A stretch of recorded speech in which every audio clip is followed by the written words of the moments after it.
Hallo julle, vandag wil ek kyk hoe gaan ons die grafiek skets van die vorm y is gelyk aan a cos x plus q. Nou ons weet wat a gaan doen, dit gaan die amplitude verander en q gaan die grafiek op en af beweeg. Nou ek wil kyk na die grafiek van y is gelyk aan 2 cos x minus 1.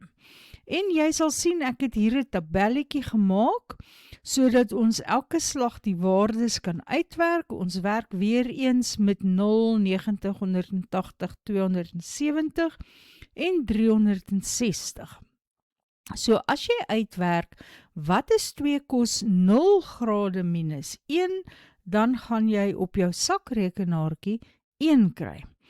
2 cos 90 grade minus 1 gaan minus 1 wees.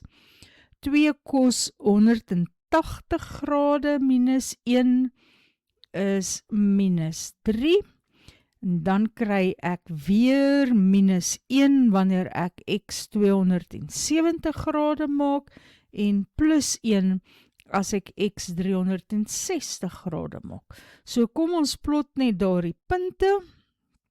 Daar het ek die waarde 1, dis by 0 grade. Dan hier by 90 grade gaan ek af na min 1 toe. By 180 grade gaan ek af na minus 3 toe. By 270 het ek weer min 1. By 360 het ek weer 1. En wanneer jy hierdie punte verbind, onthou hulle moet gerond wees. Ek probeer my bes hier op die skerm. Maar daar is hy. Dit is die grafiek van y is gelyk aan 2 cos x minus 1. So, wanneer jy 'n grafiek self moet skets, is die heel maklikste om maar in te vervang en die punte te plot. Goed, kom ons kyk wat is die definisieversameling. Nou die definisieversameling is my x-waardes en ek het by 0 grade begin en by 360 grade geëindig. So x is 'n element van 0 grade tot by 360 grade. Die waardeversameling is my y-waardes en hier het ek 'n kleinste y-waarde by min 3 en dan gaan my grafiek op tot by y is gelyk aan 1.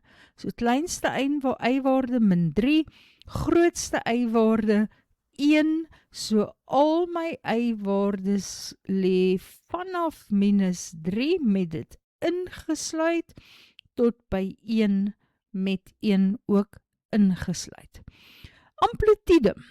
Ek het gesê dat die amplitude kan jy altyd na die koëffisiënt van cos x kyk en die amplitude is dus 2. Om anders daarna te kyk, wat is die afstand van hierdie laagste punt tot by daardie hoogste punt? Wel, jy het 3 eenhede hier en nog 1, so dis 4 eenhede.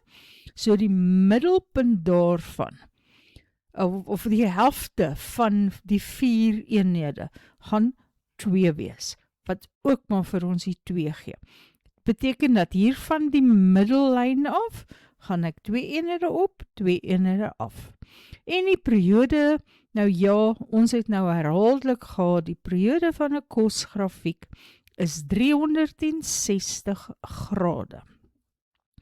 Op hierdie bladsy het ek nou die laaste 3 grafieke wat ons geskets het, want ek wil net bietjie praat oor transformasie. Hierdie een, die eerste een is ons gewone cos x grafiek. Jy sien hy lyk soos 'n bakkie. En ja, ons weet hoe om hom te skets. Die volgende een wat ons geskets het, was y is gelyk aan 2 cos x. So wat is die transformasie? Die 2 het die amplitude verander. Hy het soort van die grafiek gerek hier op die in die y-rigting. Hy gaan nou laer af en hoër op. En dan die laaste een wat ons nou net geskets het, was 2 cos x minus 1. En die transformasie van hierdie een na daardie een was doeteenvoudig dat hierdie een eenheid afbeweeg het. Kom ons kyk na die twee. Ek gaan probeer om hulle bietjie nader aan mekaar te skuif. So maak. Ja, ek dink dit is goed genoeg so. Jy kan sien dat hier was my y-waarde 2 en nou is dit 1 laer by 1. Hier was my y-waarde by 90 grade 0 en nou is dit laer 1 eenheid laer by min 1. My y-waarde hier was min 2 en nou is dit min 3. So dit is maar net weer eens wys dit maar net vir ons dat die min 1 die grafiek afskuif. Goed, en die 2 het die grafiek gerek in die vertikale rigting, want dit het die amplitude meer gemaak. Goed, ek wil ook graag die vergelykings van die volgende twee funksies bepaal. Jy kan sien, bepaal die vergelyking van die volgende funksies. Nou, ons weet dat 'n kosgrafiek soos 'n bakkie lyk. So hierdie een is definitief 'n kosgrafiek. En die standaardvorm vir ons kosgrafiek is y is gelyk aan a cos x plus q. So ons begin altyd by die amplitude. Onthou dat die amplitude die afstand op of af vanaf die middel is. So as jy hier kyk, het ek 'n kleinste waarde by minus 1 en 'n grootste waarde daar by 3. So hierdie afstand hier is 1 eenheid plus 3 eenhede is 4 eenhede. So my middel sit eintlik hier, daar's my middel. En kom ek kry net 'n pen, daar's my middel en boontoe gaan ek 2 eenhede en ondertoe gaan ek ook 2 eenhede. So my amplitude is definitief 2. So y is gelyk aan 2 cos x. Dis my begin. Nou moet ek nog uitwerk, wat is q? Nou q se rol nou weer is om die grafiek op of af te skuif. So, as ek net sou gehad het 2 cos x, wat sal my waarde wees as x gelyk aan 0 is? Ja, jy kan op jou rekenaartjie kyk. 2 maal cos van 0 is 2. Maar hier het ons nie 2 nie, ons het 3. Dit wil sê die grafiek het 1 eenheid opgeskuif en daarom is dit y gelyk aan 2 cos x plus 1. Ons tweede grafiek. Ek wil hom net 'n bietjie groter maak. Ja, dit is ook 'n kosgrafiek, maar dit is 'n refleksie van 'n kosgrafiek in die x-as. Kyk 'n bietjie, hier is my x-as, nee. En my gewone kosgrafiek, eintlik wil ek maar weer kyk na 2 cos x. Ek sê 2 cos x omdat ek sien dat hierdie amplitude van die funksie is 2, want my laagste waarde is min 2, my hoogste waarde is plus 2, so die totale afstand is 4, so die middel gaan hier wees met 2 af en 2 op na my hoogste y-waarde. So ek weet dis 2 cos x.